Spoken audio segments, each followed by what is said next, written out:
에베소서 4장 25절부터 32절까지를 함께 읽도록 하겠습니다. 에베소서 4장 25절부터입니다. 거짓말을 하지 말기 바랍니다. 우리는 한 몸에 속한 자들이니 서로를 진실하게 대하십시오. 화가 나더라도 죄를 짓지 말며 해가 지기 전에는 화를 풀기 바랍니다. 그렇지 않으면 사탄이 여러분을 공격할 수 있도록 놔두는 것이 됩니다. 도둑질하는 사람이 있으면 도둑질을 그만두고 새로운 마음으로 일을 시작하십시오. 그 손으로 열심히 일하여 오히려 어려운 사람을 도우며 살아가십시오. 말을 하려거든 남의 험담을 하지 말고 다른 사람을 칭찬하는 유익한 말을 하십시오. 여러분의 말을 듣는 사람들이 도움을 받을 것입니다. 하나님의 성령을 슬프게 하지 마십시오. 하나님께서는 마지막 날에 여러분이 구원받을 것을 보증하기 위해 우리에게 성령을 보내주셨습니다. 원한을 품거나 화내지 마십시오. 가시돋친 말로 다른 사람의 마음을 아프게 하지 마십시오. 친절히 대하고 사랑과 온유함으로 하나님이 그리스도 안에서 여러분을 용서하신 것 같이 서로를 용서하십시오. 함께 읽으신 대로 설교 안 해도 이 말씀 갖고 다 됩니다. 그렇죠? 성도는 어떻게 살아야 됩니까? 잘 살아야 됩니다. 그러면 어떻게 사는 것이 잘 사는 일입니까? 거룩하게 사는 것이 잘 사는 것입니다. 왜냐하면 우리의 부르심이 거룩하기 때문에 그렇습니다. 성도, 즉 거룩한 사람이 거룩하게 사는 것이 하나님의 부르심의 이유이자 우리가 사는 목적이며 우리가 사는 이유입니다. 성도가 되었다는 것은 기존에 살았던 삶의 어떤 다른 것을 첨가하는 것이 아니라 완전히 새롭게 탈바꿈한 것입니다. 과거에 우리의 모든 죄가 십자가에서 못 박혀서 다 죽었습니다. 새 사람으로 지으심을 받았습니다. 더 이상 죄의 노예가 아닙니다. 이 죄로부터 해방되어 이제는 하늘의 아버지의 자녀가 되었습니다. 완전히 신분이 바뀌었습니다. 신분이 바뀌었기 때문에 우리가 입고 있었던 옛 과거, 옛 아담의 모든 옷들을 벗어버리고 하나님의 지으심을 따라 의와 진리의 또 거룩의 옷으로 갈아입어야 된다고 말씀드렸습니다. 그렇다면 우리가 갈아입어야 될 더 구체적인 새 옷의 모양은 어떤 모습일까요? 오늘 함께 읽은 25절부터 32절까지에 아주 상세하게 나와 있습니다. 원래 본문 25절은 그러므로라는 접속사로 시작하고 있습니다. 이것은 앞뒤 문단과 연결되는 내용으로 거룩으로 행하라는 것에 대한 결론을 말하는 것입니다. 즉 성도는 마땅히 새 옷을 입어야 되는데 그러므로 새 옷을 입은 성도는 이렇게 살아야 된다 라고 말합니다. 그 옷이 어떤 스타일인지 살펴보는 중에 이 회개년도가 가기 전 그리고 새 회개년도를 맞이하면서 우리가 마땅히 입어야 될 그러한 거룩한 옷으로 새롭게 단장하는 삶이 되기를 바랍니다. 그러면 성도가 된 이후에 변화되어야 될 구체적이고 실제적인 삶의 모습은 어떤 것일까요? 성도로서 마땅히 살아야 될 거룩으로 행하는 삶은 과연 무엇일까요? 먼저 거룩으로 행한다는 것은 거짓을 버리고 진리를 말하는 것입니다. 거짓을 버리고 진리를 말하라. 25절에 거짓말을 하지 말기 바랍니다. 우리는 한 몸에 속한 자들이기 때문에 서로를 진실하게 대하여야 합니다. 거룩으로 행하는 삶에 있어서 제일 먼저 행하는 것에는 우리의 말의 변화가 있어야 된다는 것입니다. 왜입니까? 사람이 가장 많이 범죄하는 죄가 바로 거짓말입니다. 우리의 입술을 통해서 하는 죄가 가장 심각합니다. 그래서 성도는 진리를 말해야 됩니다. 진리는 하나님의 속성입니다. 하나님은 우리에게 언제나 참된 것을 말합니다. 그러므로 하나님은 진리입니다. 이 우주 가운데 진리는 오직 한 분 하나님이십니다.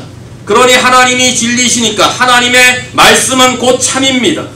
이 참된 것은 우리의 생명과 관계가 있고 참되란 말은 우리의 새 사랑과 관계됩니다.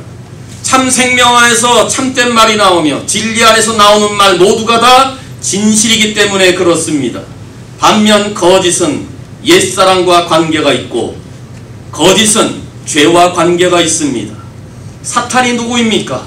거짓의 아비입니다. 성경에서 그는 처음부터 거짓말하는 자라고 가르치고 있습니다. 성도가 거짓말을 하면 사탄을 닮는 자가 되는 것입니다.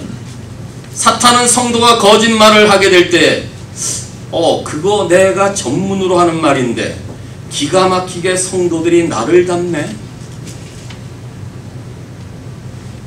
이렇게 말할 것입니다. 그런데 우리의 가장 심각한 문제는 사람들이 거짓말을 아무렇지나 않게 생각하며 그냥 무심코 거짓말을 한다는 사실입니다. 지난 9월 24일자 중앙일보 어떤 기자가 취재팀이 서울 경기도 지역의 학생들과 교사와 부모들을 집중 취재한 앙케이트 조사 결과에 이런 내용이 하나 있었습니다. 한 중학교 3학년 학생이 정직하면 아이들한테 이용만 당해요. 바보 취급당하고 모자라는 애라고 생각하죠. 또 다른 학생은 텔레비전에 나오는 장관이나 국회의원들을 보면 다 거짓말 하잖아요. 정직하면 성공 못하는 것 아닌가요? 그래서 학생들이 친구에게, 선생님에게, 자기 부모에게, 어른들에게 거짓말을 밥 먹듯이 한다고 앙케이트 조사에 그렇게 나오더라고요. 지난주에. 무조건 공부만 잘하면 된다는 지나친 결과 위주의 교육 방식에 자녀들을 망치고 있습니다. 아이들의 비정직의 문제는 제대로 가르치지 못하는 어른들의 책임입니다. 아니, 어른들의 거짓말 때문에 그렇습니다. 그러니 신실한 교회를 섬기는 우리 어른 여러분, 얼마나 이 일이 심각한 일인지를 깨달으면서 우리 어른들께서는, 부모들께서는 어려워도 정직을 말하고 힘들어도 진리를 말하며 여러가지 폐를 당한다 할지라도 언제나 진실로 대함으로 우리 자녀들에게 참 진리를 말할 수 있도록 가르칠 수 있기를 바랍니다. 세상의 모든 죄와 고통은 거짓말에서 비롯되었다 할지라도 의와 진리와 거룩의 그리스도의 옷으로 갈아입은 성도들은 매우 작은 일에서도 정확하고 정직하고 바르게 지키지 못할 약속들은 하지 말아야 됩니다. 왜입니까? 새 사람의 특징은 참되기 때문에 진실을 말해야 합니다. 새 사람의 옷은 진리이기 때문에 참된 것을 말해야 됩니다. 그래서 우리 모두가 시편 19편 14절의 말씀처럼 오늘 찬양 부른 것처럼 내 입의 말과 내 입의 묵상이 주께 연락되기를 원합니다. 또한 시편 120편 2절의 말씀처럼 여호와여 거짓된 입술과 괴사한 혀에서 내 생명을 구해 주시옵소서라고 기도하며 우리의 말로 죄의 올무에서 벗어나기를 힘써야 합니다. 분명히 우리가 생명이고 진리이신 그리스도의 몸을 이루는 지체이기 때문에 오늘 25절에서도 여러분은 한 몸에 속한 자들이기 때문에 우리 모두가 다 그리스도의 몸을 이루는 지체이기 때문에 성도는, 믿음의 사람들은 거짓을 버려야 된다고 말합니다. 우리 모두는 누구에게나 거짓말하지 말아야 되지만은 특히 교회 안에서, 특히 서로 지체가 된 우리 안에서 거짓말을 버리고 진실하게 대할 수 있기를 바랍니다. 이것은 우리 주님께서 가르쳐주신 이웃사랑의 계명과 관련 있는 내용입니다. 이웃을 정말 사랑한다면 우리 이웃들에게 거짓말을 해서는 안 됩니다. 여러분, 다른 사람이 여러분을 속이면 좋겠습니까? 여러분들을 가장 잘 알고 있는 믿음의 지체들이 여러분들을 대할 때마다 날마다 거짓말하면 어떻겠습니까? 그 사람이 말하는 것을 한참 동안 주의 깊게 듣고 있었는데 그 말이 다 거짓말이라면 어떻겠어요? 기분이 상당히 나쁠 것입니다. 그렇다면 거짓말하는 동안은 진정으로 지체를 사랑하지 않는 것입니다. 지체를 사랑한다면, 믿음의 사람들을 사랑한다면, 남편과 아내를 사랑한다면, 부모와 자녀가 사랑한다면, 우리 함께 있는 얼마 안 되는 이 숫자가 서로 정말 그리스도의 사랑으로 사랑한다면 거짓말을 해서는 안 됩니다. 새 사람이기 때문에, 성도이기 때문에, 우리 안에 진리가 있기 때문에, 우리 안에 거룩의 옷을 입혀주셨기 때문에 거짓말해서는 안 됩니다. 우리가 지체에게 거짓말을 하게 되면 그것은 바로 나의 몸, 나 자신을 죽이는 일이 되고, 그리스도의 몸, 이것을 무너뜨리는 것이 되고, 그리스도의 몸 안에 거짓이 들어오면 병이 들어 우리는 부패하게 되는 것입니다. 그러니 이제는 과거의 거짓된 삶에서 벗어나 새 사람의 진리 옷을 입으며 살 때입니다. 그래서 이제부터는 진리를 말하며 서로를 진실하게 대하는 거룩한 삶으로 달려갈 수 있기를 바랍니다. 26절에 화가 나더라도 죄를 짓지 말며 해가 지기 전에는 화를 풀기 바랍니다. 이 말씀에서 화를 내지 말라고 가르치지 않는 것으로 봐 사람이 화를 낼 수도 있다는 것입니다. 그러므로 거룩으로 행한다는 것은 화가 나더라도 해가 지도록 분을 품지 말라는 것을 말합니다. 우리는 어떨 때 화를 내야 됩니다. 비진리와 간교한 것이 교회 안에 들어오게 될 때에, 주님의 뜻과 맞지 않는 어떤 길을 강요하게 될 때에, 하나님의 이름을 모욕하는 사람들을 볼 때에 우리는 화가 나야 됩니다. 어떤 사람은 화를 내지 않거나 무조건 참는 것을 영성의 표시라고 보는데 성경은 그렇게 가르치지 않습니다. 무조건 참는 것 또한 위장된 분노일 뿐입니다. 예수님은 안식일에 손이 마른 자, 시운성에 손이 오그라든 사람을 고쳤을 때 왜 안식일에 사람의 병을 고치느냐는 바리새인들의 잘못을 보고 분노를 하셨습니다. 예수님께는 성전 안에 예배를 드려야 될 신성한 거룩한 장소에 매매를 하는 사람들을 보고 화를 내므로 성전을 청결케 하셨습니다. 다윗은 살아계신 하나님의 군대를 모욕하는 블레셋의 골리앗을 보고 화를 참을 수가 없었습니다. 이럴 땐 화를 내셔야 됩니다. 화는 인간이면 누구나 다 내게 되어 있습니다. 분노는 감정입니다. 분을 내는 자체는 죄가 아닙니다.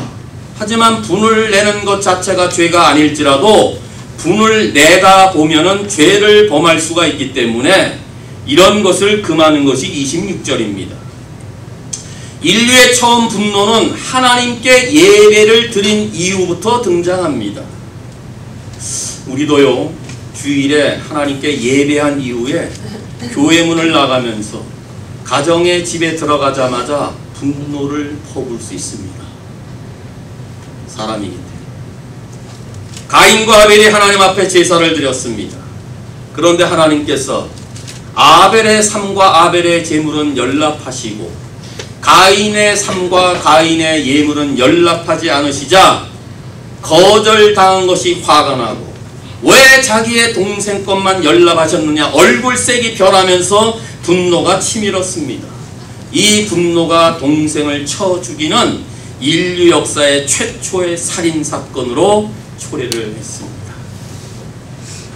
분노 자체는 죄가 아닌데 이것이 이기적인 마음과 원한과 보복으로 드러나게 될 때 무서운 죄를 짓게 됩니다. 그래서 성경은 분을 내어도, 화가 나더라도, 화난다 인정하는 거예요. 화 무조건 나지 말라, 화 참아라 말하고 있지 않아요. 화가 난다 하더라도 그 다음 말이 뭐예요? 죄를 짓지 말고, 그 다음에 해가 지도록 이 화를 품어서는 안 된다. 이게 성경의 가르침입니다. 우리 모두가 화납니다. 어떤 잘못된 일을 보고 어떤 다른 사람의 비난을 보고 화납니다. 품습니다. 그런데 성경은 화나는 것을, 억제하는 것을 말하는 게 아니라 화가 나더라도 죄를 짓지 말고 그 화가 해 떨어지기 전까지 해결할 것을 말하는 것입니다. 이 말씀은 적어도 잠을 자기 전에는 서로 화를 풀어야 될 것을 말합니다. 아무리 화가 났어도 하루를 넘겨서는 안 된다고 가르치시는 것이 성경입니다. 만약에 화를 품은 채 잠자리에 들고 다음날 아침에 일어나면 어떻습니까? 여전히 어제 저녁에 품었던 화가 계속 생각나기 때문에 이것은 하나님이 기뻐하시는 바가 아니라는 것입니다. 그래서 시편 4편 4절에도 화가 난다고 죄를 짓지 마라. 너희는 잠들기 전에 조용히 생각하며 자기 마음을 살펴보라고 구약에서도 똑같은 말을 강조하고 있습니다. 그런데 화가 많이 나다 보면요, 화를 내는 틈을 타서 누가 역사합니까? 마귀가 역사합니다. 그래서 27절에 화가 났는데도 화를 풀지 않으면 사탄이 여러분을 공격할 수 있도록 놔두는 꼴이 됩니다.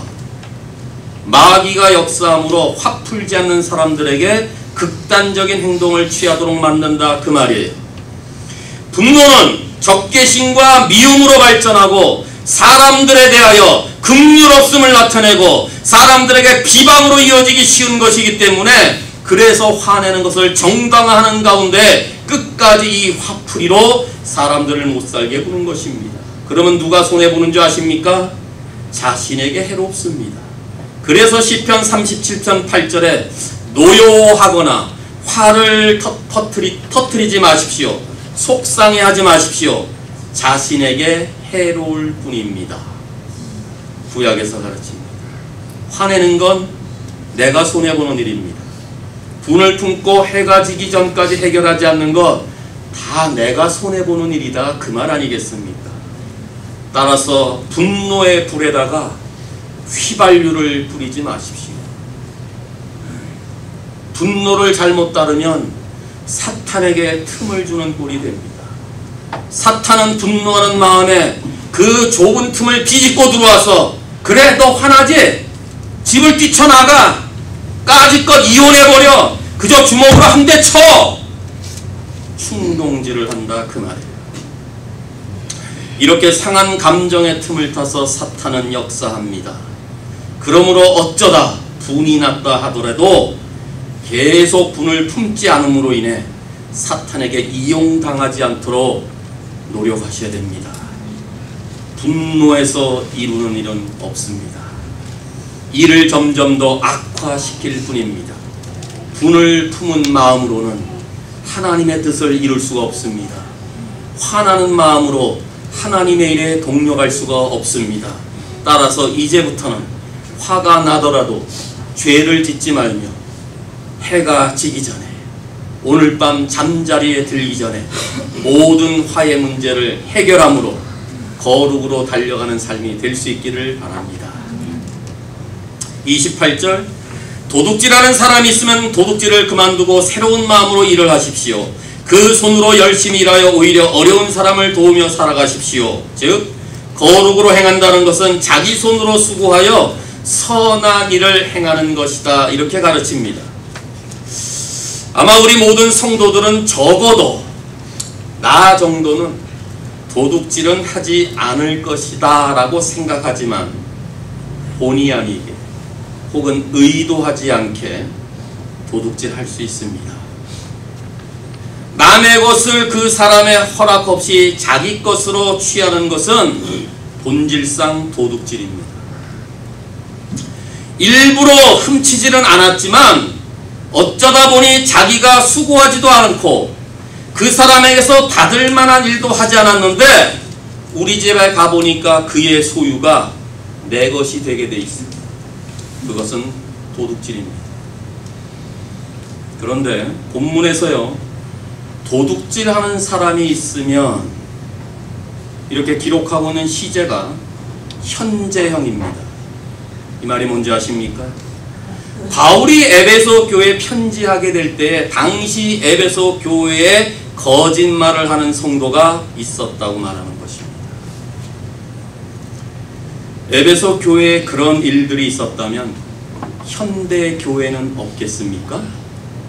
아니, 신실한 교회에는 도둑질하는 사람이 없겠습니까? 저는 없으리라고 생각하지만 제가 못 보잖아요. 잘 볼까 이제? 본문에서 말하는 도둑질은 남의 집에 들어가 물건을 훔치는 그런 도둑질만을 말하는 것은 아닙니다. 성경은 그렇게 가르치지 않을 것입니다. 예를 들면 피고용인이 고용주에게 도둑질할 수 있습니다. 어떻게 해요? 회사 물건을 그냥 가져오거나 노동할 시간에 딴짓을 하거나 사적으로 회사에서 그 시간을 남용하면 거짓 도둑질입니다. 주어진 시간에 최선을 다하지 아니하고 누가 감시하지 않으면 일하지 않고 농땡이 치는 일, 이거 도둑질입니다. 반면에 고용주가 노동자의 임금을 정당하게 주지 아니하고 노동력을 착취하는 것 또한 성경이 가르치는 도둑질입니다. 여기에 자유로우실 분 계십니까? 저도 아마 아닐 것 같아요. 그러면 에베소 교회에 거짓말하는 사람, 아니 도둑질하는 사람이 있다면 라고 말했을 때 2000년에 어떤 한 특정된 교회만 있었던 것으로 보지 마시고 이런 문제가 온 교회에 우리 가운데 있다는 사실을 통하여 오늘 이 말씀에 귀를 기울일 수 있기를 바랍니다. 성경이 강조하는 것은 그럼 무엇입니까? 도둑질을 그만두고 그 손으로 열심히 일하여 오히려 어려운 사람을 도우며 살라고 말합니다. 이 본문을 잘 보면 도둑질하는 것과 자기 손으로 수고하는 것을 대조하고 있습니다. 도둑질하는 것, 불로소득은 즉 자기 손으로 수고하지 않고 남의 것을 내 것으로 착취하는 마음이라고 말합니다. 다시 말하면 하나님께서 기뻐하시는 바는 남의 것을 탈취하는 마음이 아니라 내가 수고하고 내가 열심히 땀을 흘려서 그 번 돈을 가지고 어려운 사람을 돕는 그 마음을 오늘 가르치고 있습니다. 이것을 성도가 해야 된다 그 말입니다. 이렇게 하는 자가 새 옷을 입은 자의 행실을 말하며 이렇게 사는 자가 거룩으로 달려가는 것을 말합니다. 그러므로 성도들은 어려운 사람들을 구제하기 위하여 자신의 손으로 일할 것을 먼저 배워야 됩니다. 성도는 자기가 손으로 열심히 일을 하면서 번 그 돈을 통하여 성도들의 쓸 것을 공급하는 것이 거룩으로 행하는 삶이라고 성경은 가르치고 있고 이것이 바로 성도의 마땅한 미덕이며 거룩한 삶임을 말하고 있습니다. 그러므로 날마다 이런 삶을 훈련하며 이러한 거룩으로 달려갈 수 있기를 바랍니다. 그래서 사도 바울이 사도행전 20장 35절에서 나는 모든 일에 여러분들에게 본을 보였습니다. 여러분은 저처럼 열심히 일하면서 약한 사람을 도와야 합니다. 또한 주는 것이 받는 것보다 복이 있다고 하신 예수님의 말씀을 기억하면서 그리하십시오. 이렇게 가르쳐. 훗날 우리 주님께서 오셔서 우리 한 분 한 분에게 내가 이 땅에 살면서 가난하고 병들고 헐벗고 굶주린 자들에게 어떻게 했냐고 물으신다면 뭐라고 대답하시겠어요? 내가 도울 사람이 없는지 내 도움을 필요로 하는 사람이 없는지 돌아볼 수 있는 남은 세월 될 수 있기를 바랍니다. 그래서 지금까지는 내가 먹고 내가 입고 내가 살 것만 신경 쓰며 살았지만 이제부터는 먹고 살기 위해 일하지 말고 쌓아놓기 위해 사업하시지 마시고 다른 사람을 돕기 위해서 직장에 다니시고 다른 믿음의 사람들, 어려운 사람들을 도와주기 위해서 사업을 펼칠 수 있기를 바랍니다. 이것이 우리가 갈아입어야 될 새 옷이며 이런 옷을 입고 사는 사람들의 삶이야말로 거룩으로 행하는 삶임을 오늘 본문에서 말하고 있습니다. 29절 다시 말에 관한 문제입니다. 말을 하려거든 남의 험담을 하지 말고 다른 사람을 칭찬하는 유익한 말을 하십시오. 여러분의 말을 듣는 사람들이 도움을 받을 것입니다. 즉 거룩으로 행한다는 것은 선한 말을 하여 은혜를 끼치는 것을 말합니다.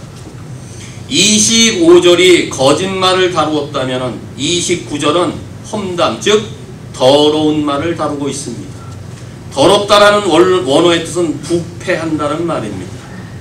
우리의 말로 사람들을 부패시킬 수 있다. 이 말을 그치라고.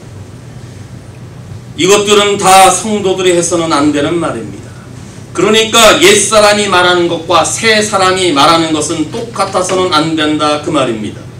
여기 다시 옛사람의 옷을 벗고 새사람을 입는 문제가 중요하게 등장하는 것 중에 또 하나가 언어임을 명심하기 위해서 연속적으로 25절과 29절에서 언어에 대한 이야기를 말합니다. 참으로 성도가 온전케 되려면 말에서 온전케 돼야 된다고 가르치는 거예요. 그래서 야고보 사도가 3장 2절 이하에 우리가 모두 실수가 많은 사람들인데 말에 실수가 없는 사람이라면 그 사람은 완전한 사람이다 그 말입니다. 말의 실수를 줄이기 위해서, 말로 실수를 안 하기 위해서는 어떻게 하면 좋을까요? 말을 안 하면 돼요. 그게 제일 좋은 방법이죠. 영원토록 말에 실수가 없기 위해서는 어떻게 하면 좋을까요? 빨리 하나님 나를 부르시면 돼요. 그럼 말에 실수 안 하잖아. 그만큼 말이 어렵고 힘들고 중요하다 그 말 아니겠어요? 말을 잘못하면 스스로 올무에 걸리고 말을 잘못하면 스스로 자기 무덤을 타게 됩니다. 말을 잘못해서 생기는 문제가 얼마나 많은지 제가 일일이 뭐 다 예를 안 들어도 우리의 인생살이의 경험을 통해서 다 경험하는 거 아니겠습니까? 내 말 한마디 잘못으로 인해서 상대방의 마음이 아프고 다치고 실수하고 얼마나 많은지 모릅니다. 따라서 내가 정말 성도라면, 새 사람의 옷을 입은 자라면, 내가 하나님의 거룩한 부르심을 받은 사람이라면 처음부터 말하는 것을 철저하게 훈련하며 우리의 말을 주의할 수 있기를 바랍니다. 보통 우리가 그 사람이 새 사람이 되었다는 것을 어떻게 아느냐 하면은 그의 입에서 나오는 말을 보면 합니다. 예수를 믿기 이전에는 그 사람이 험하고 거칠고 욕만을 했던 그 사람의 변화된 첫 번째 증거는 그 사람의 말이 달라지는 것입니다. 왠지 아세요? 선한 사람은 그 쌓은 선에서 선한 말을 하게 되고 악한 사람은 그 쌓은 악에서 악한 말을 내는 법이라고 가르치고 있기 때문에 그래요. 사람은 언제나 그 마음에 있는 것, 마음에 가득한 것을 입으로 말하지 않습니까? 그래서 그 사람의 하는 말이 사람이 어떤 사람인가를 증명하는 것입니다. 그러니 우리가 날마다 사용하는 이 입술, 이 말을 주의하기 전에 무엇을 먼저 살펴야 되는지 아십니까? 마음을 살피는 것입니다. 내 말을 고치기 전에, 내 말을 치유하기 전에 먼저 마음을 고칠 수 있길 바랍니다. 마음을 제대로 다스려야 내 입술이 달라지는 것입니다. 그래서 잠언 4장 23절에 무릇 지킬 만한 것보다 더욱 내 마음을 지켜라. 왜냐하면 이는 생명의 근원이 이에서 남이니라. 즉 생명이 마음에서 우러난다 그 말이에요. 이렇게 마음이 중요하다 그 말입니다. 따라서 성도는 선한 말을 하되 다른 사람들을 칭찬하는 유익한 말, 남에게 은혜를 끼치는 말, 남을 세워주는 말, 남에게 덕이 되는 말을 행할 수 있기를 바랍니다. 이것이 새 사람의 말입니다. 성도라면 마땅히 이런 말을 해야 됩니다. 우리 애가 입을 열었을 때 그 사람에게 은혜가 되고 덕이 될 수 있는 말, 내가 어떤 말을 하게 될 때도 그 사람을 믿음 안에서 세워주고 내가 어떤 말을 할 때도 모든 사람들이 다 주 안에서 강건하게 세워지는 그런 유익한 말을 할 수 있기를 바랍니다. 이것이 우리의 일생 동안 이루어지는 삶이 될 수 있기를 바랍니다. 이런 말을 하면 할수록 우리의 입술이 더 거룩해지는 것입니다. 그런데 갑자기 말 이야기하다가 30절에 하나님의 성령을 슬프게 하지 말라고 가르치고 있습니다. 앞뒤끝이 전혀 맞지 않는 것으로 보이지만은 생각해 보십시오. 왜 말 이야기를 하다가 하나님의 성령을 슬프게 하지 말라고 했을까? 다시 말하면 무엇이 하나님의 성령을 근심하게 할까? 이걸 생각해 보셔야 됩니다. 하나님을 그 성령을 마음 아프게 한다. 이걸 뼈저리게 오늘 한번 느끼면서 우리의 말을 다르게 사용할 수 있기를 바랍니다. 그런데 본문은 이 하나님의 성령이 우리의 완전히 구속하는 그날까지 우리의 몸이 영화롭게 되어 주님 앞에 서는 그날까지 성령께서 우리에게 계속 인을 치고 있다면서 하나님의 성령이 주의 나라 이루도록 우리를 완전하게 지켜주시고 보호하신다면, 그래서 그 하나님의 인치시는 역사가 우리의 삶과 평생 동안 이어지고 그 하나님의 성령이 우리의 삶 가운데 날마다 역사하기를 원한다면 성령을 슬프게 하지 말아야 되는데, 그 근심되는 일 중에 하나가 우리가 사용하는 말이라 그 말입니다.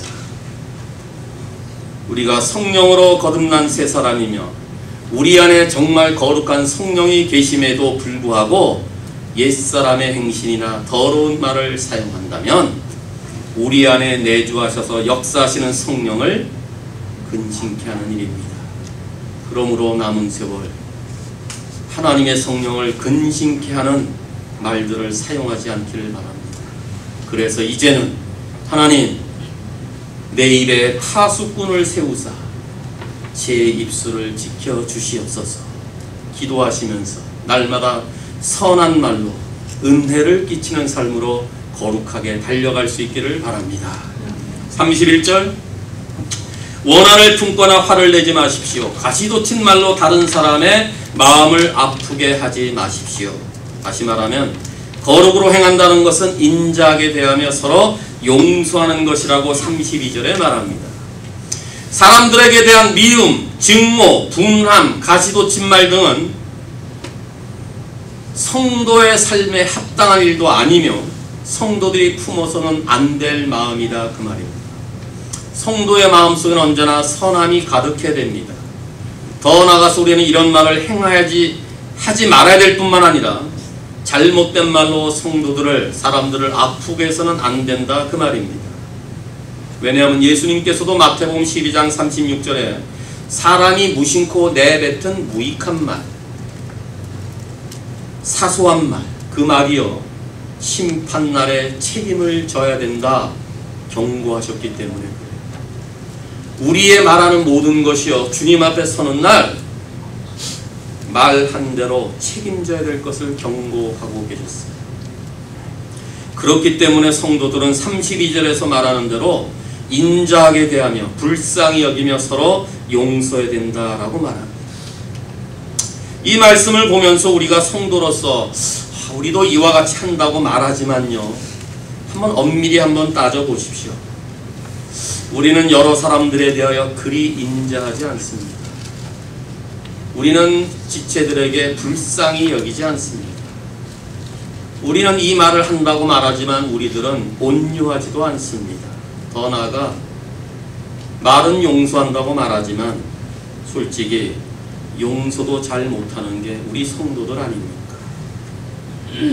그러니 우리에게는 이와 같은 세세한 하나님의 말씀이 또 필요하기에, 또 들어야 될 필요가 있기에 오늘 이 말씀 또 귀담아 들을 수 있기를 바랍니다.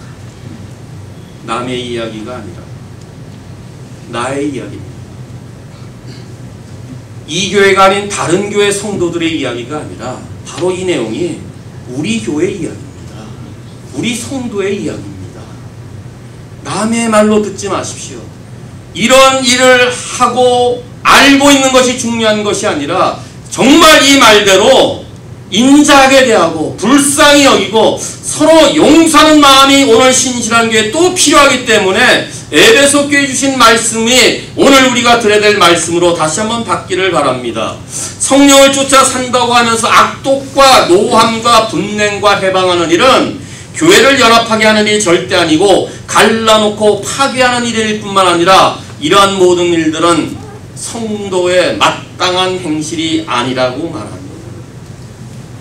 또 그렇게 되면 성령 하나님께서 근심케 되는 일은 자명한 일이 아니겠습니까? 따라서 성도들은 인자하게 대하면서 다른 사람의 마음을 절대로 아프게 해서는 안 됩니다. 왠지 아십니까? 그 이유를 그 다음 구절에, 그 하반절에 달고 있습니다.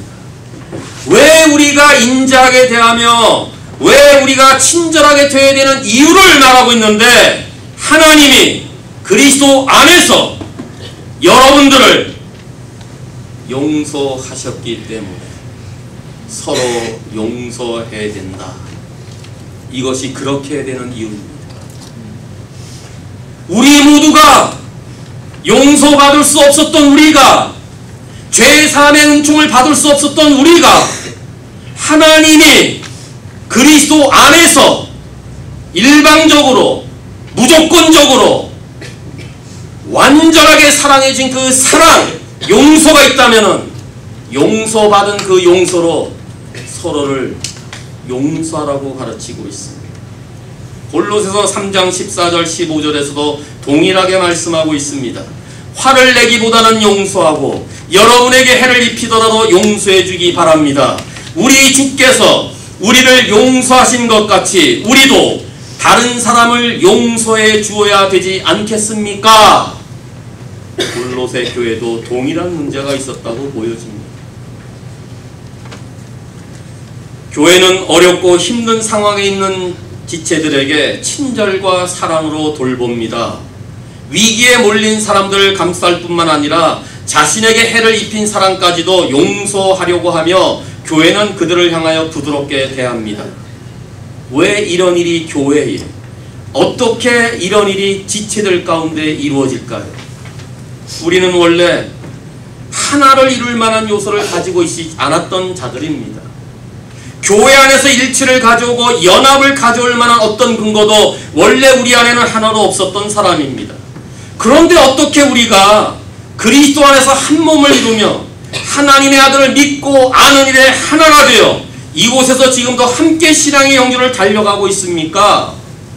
다들 보면 유별나고 특별한 사람들인데 어떻게 해서 하나님 나라의 같은 백성이 되었고 어떻게 신실한 교회를 섬기는 하나님의 한 가족이 되었단 말입니까?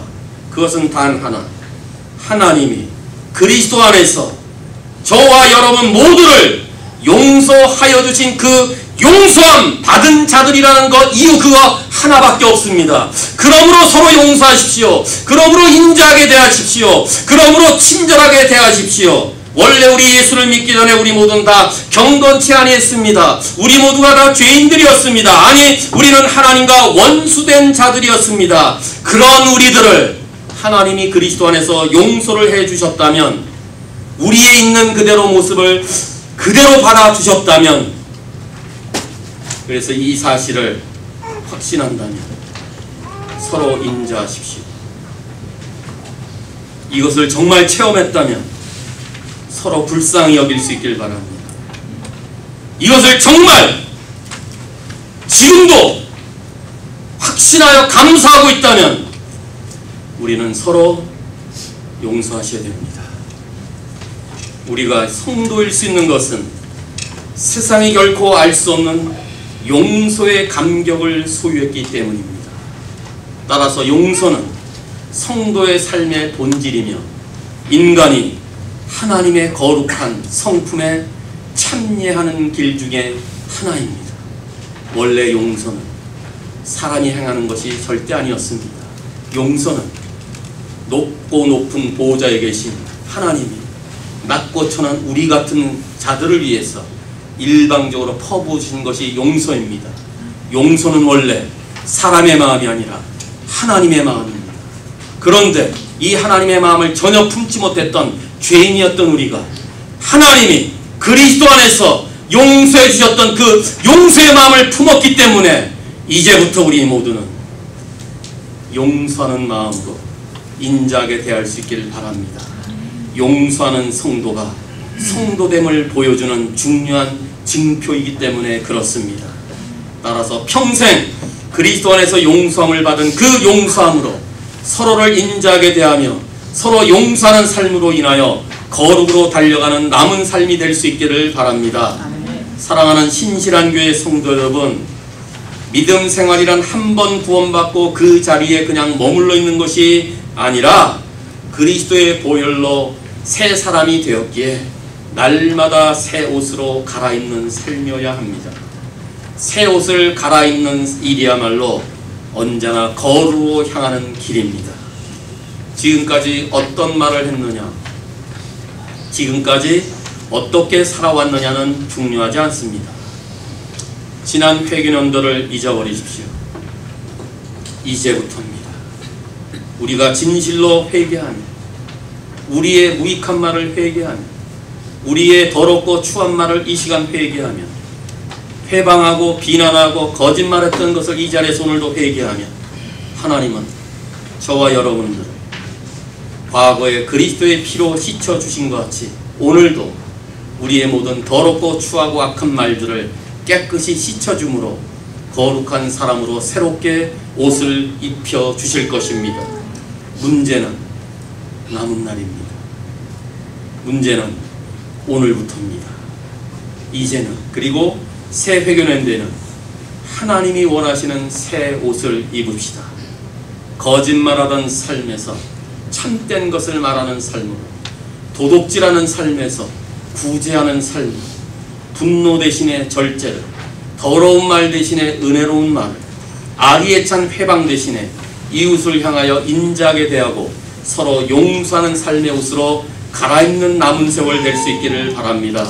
그래서 거짓과 비정직과 불의와 부정과 부패로 인하여 침몰해가는 이 땅과 이 나라와 이 민족을 구하는 일에 거룩으로 행하는 평생이 되어 영광스러운 교회를 세우는 데 진력하는 신실한 성도 한 분 한 분 될 수 있기를 주님의 이름으로 축원합니다.